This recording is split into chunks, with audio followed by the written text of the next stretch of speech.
So welcome back to the channel. Today I'm pretty excited because we're going to be taking a look at a new game called Pacific Drive. So this is my Pacific Drive review, and I'm pretty excited about this one because it's doing something unique. And you know, most games nowadays follow a very set linear trend of design, especially when it comes to survival games. But recently, actually, we're getting two new interesting survival games, pretty much with Pacific Drive, and we've also got another one coming out, which is looking quite interesting as well. But Pacific Drive is doing something pretty different, and it does have a unique feel to it, so that's why I'm pretty curious and interested about this one, and I thought I would cover it today and give you my Pacific Drive review. So let's enter the unknown together. Whoa, I've appeared, and yes, I do realize that transition was very, very cringy, but I'm going with it, okay, because we've entered the anomaly zone now.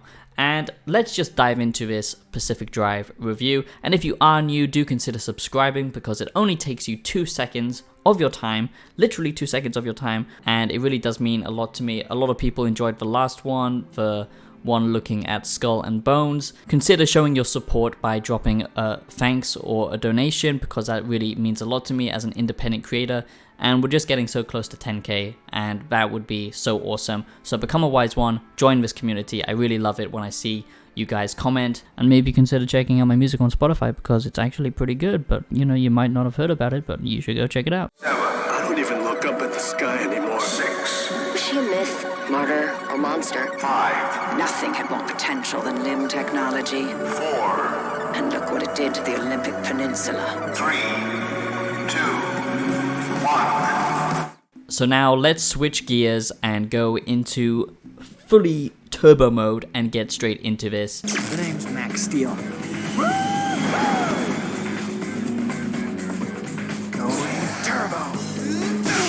I'm going to give you some positives and some negatives, as I do with all of my reviews, because that's just, you know, the best way to do it, because we all have our own different perceptions and opinions on games. So it's better, instead of giving you a number, to give you positives and negatives, and you make up the decision yourself, because I respect you, and you actually will be able to make a better decision that way. But this Pacific Drive review is based on the early hands-on of the game, what I've managed to play so far. So it's not the full complete release that I've managed to finish, but it is what I've managed to get my hands on so far, so bear that in mind. So what is Pacific Drive? Well, I think there's a lot of misinformation out there as to what type of game this actually is. So this isn't a relaxing, you know, sit back, chill, kind of drive through the 80s nostalgia kind of trip, which it looks to be like, you know, judging from the art style and all that stuff. Actually playing it in reality, it's a very stressful game, and it has a lot of micromanagement in this game, and if that stuff really pisses you off, then you probably will not enjoy this game. I wouldn't say it's as fiddly as something like Starfield, where it just feels frustrating to micromanage all of the stuff and go into your inventory and all that kind of thing, but there is a lot of menu gameplay in this where you're, you know, kind of constantly going through different UI and different menus to basically look at upgrades, you know, keep a record of your car and make sure that it's all tuned and everything's working properly. Also, there's a lot of maintenance, because that is the whole thing about this game, is you're constantly maintaining your car, okay, because it's a piece of shit. So don't get it twisted, this is not a relaxing driving game. This is very much a micromanagement type game, much more than other survival games, like, for example, Subnautica or The Forest, something like that. So you do have to bear that in mind. If you like that type of thing, then this is really good. I will say that I think the UI is a little bit over cluttered, and it could have, you know, been better if it was more simplified, more streamlined. I also do think that some of the gameplay mechanics here are a little bit too annoying, and you know, it's trying to go for realism, but it's actually unrealistic how often things break down, how often, you know, you have to change your tire and all that kind of stuff. So bear that in mind. But once you get going, once you start upgrading your car and it actually starts working properly, that's when the game is really fun, because the actual gameplay loop of this game is super fun, and going into the unknown is what this game is all about, the journey into the unknown and discovering all of these different anomalies and all that kind of stuff. Also, it nails that isolation feel, and for a game like this, that's very important because the atmosphere here is just on point. The art style as well, I absolutely love it. You go to some locations, and they just look absolutely beautiful with the lighting, the color palette that they chose, and just this kind of realistic but geometric kind of look to everything. So the next positive is the travel planning, okay? And this really does feel like a proper adventure. It doesn't feel like a modern day game, which I really like, because it's not constantly giving you map markers and all that kind of stuff. Like, you literally have a physical map in the world, which makes it feel much more grounded compared to just opening up a menu and checking all that stuff. Everything that you do, everything that you interact with is actually real. So you even have to, put on the park brake, you even have to turn on the ignition.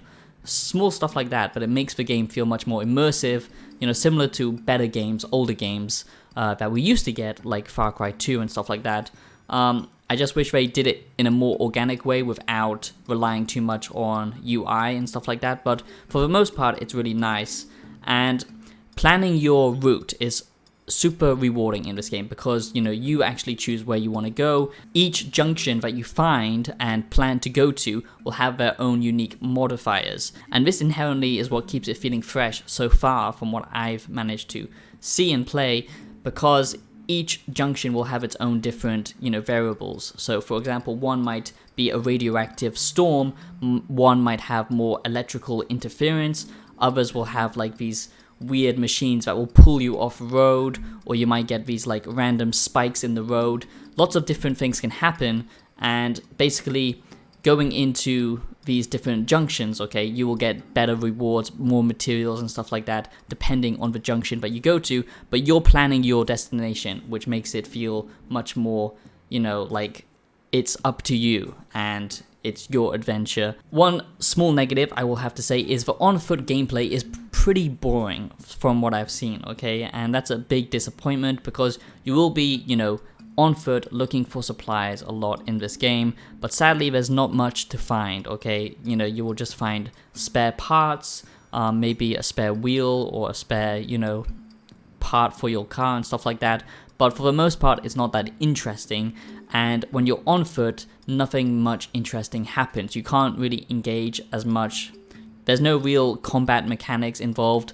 There's no platforming to keep it feeling fresh or anything like that. So on-foot gameplay is pretty boring, I would say. I think some better stealth mechanics or a little bit of combat, which might come into the game later, I don't know, but that would keep the on-foot gameplay feeling much better. But of course, the whole point of this game is to rely on your car and constantly keep upgrading your car and finding new materials for it. One thing I really appreciate about this game is just the world design and the level design, especially because each area doesn't feel massive, but it's not like too small either. It's nicely dense, and just the anomalies that take place are super cool because you never know what you're gonna get. So for example, you might experience like low gravity, or you might find something that gives you like a speed boost and stuff like that. So at the end of the day, Pacific Drive feels much more like a journey than I expected. I thought it would just be like a random survival game where you're kind of making your own fun,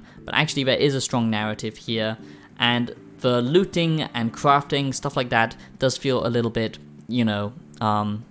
I don't know, generic, I would say, and especially with the design of the UI and all that kind of thing, it doesn't feel great. But what is good is how they tackled, moving through this world, actually building up your car and progressing through the narrative and stuff like that. And it never gets boring because there's so many different anomalies that can take place, so each zone feels distinct. And just because of the art style and the level design and how tactile everything is, that's what keeps this game feeling fun most of the time, even though it can be very frustrating, even though it does have very frustrating moments, especially because, like I said, the survival mechanics can be a little bit too unforgiving. I think what would have been good is perhaps if this game had two modes, like a light survival mode and more of an exploration mode, and then maybe just like a hardcore mode or something like that, because I think a lot of people will want to play this game, but they don't want to get bogged down every 5 seconds with this kind of constant maintenance, and I feel like that would make the game much more enjoyable. But some people might like that, so there needs to be more options, I think. And personally, I believe this game would be perfect for VR. I'm not usually an advocate for VR because I think the technology itself is rather dystopian, but as far as VR gaming goes, this would be a perfect game for VR, I believe. And I just think that they need to tweak a few things with this game to make it really good, maybe cut back on some of the UI, maybe have some more curated moments in the game, and I think there needs to be less UI gameplay and more intuitive functionality, like picking up something and taking it to your car. You can do that, of course, but when you're just like collecting parts and stuff like that, there needs to be a way that it doesn't break the immersion all the time, I believe. Overall, the blueprint of this game is very good. It just feels a little bit dated at points, frustrating at times, but what this game is a narrative, mysterious journey, and you're plotting the course. That's what makes this game feel fun, and it stands out from the rest. That's why I wanted to give you this Pacific Drive review, and I'm pretty sure that the reviews for Pacific Drive will be pretty mixed, actually. A lot of people are either going to love this, or a lot of people are just gonna think that this is, just pretty boring. If you like that mysterious aesthetic, like from Stranger Things or Tales from the Loop, or games like Stalker or The Metro, this game feels like it's that kind of genre, but you're not interacting in a normal gameplay way where you're, a man with a gun and it's a first-person shooter, or just a standard survival game like Into the Radius, for example. This is a journey going through and into the unknown, and that's what makes this feel fun and unique. So that is my Pacific Drive review, and yeah, please let me know what you think, if you're going to pick this up or not. Like I said, the other Pacific Drive reviews will be mixed, I think, but I'm pretty positive on it, but I don't think it's going to be for everyone.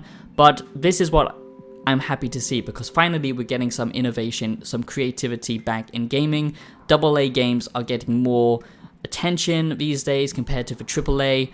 A lot of people have woken up to the fact that the AAA gaming industry lies to us. It's just marketing these days, and they can just show us false gameplay and paid off, outlets and stuff like that. So finally, we're getting back some creativity into media, which is very important for our culture. So let me know what you think. Are you going to get this or not? And I'll see you in the next video. Have a great day. Please make sure that you do subscribe if you're new, or consider dropping a donation if you enjoyed this. I would appreciate it a lot. And I'll see you in the next one. Peace out.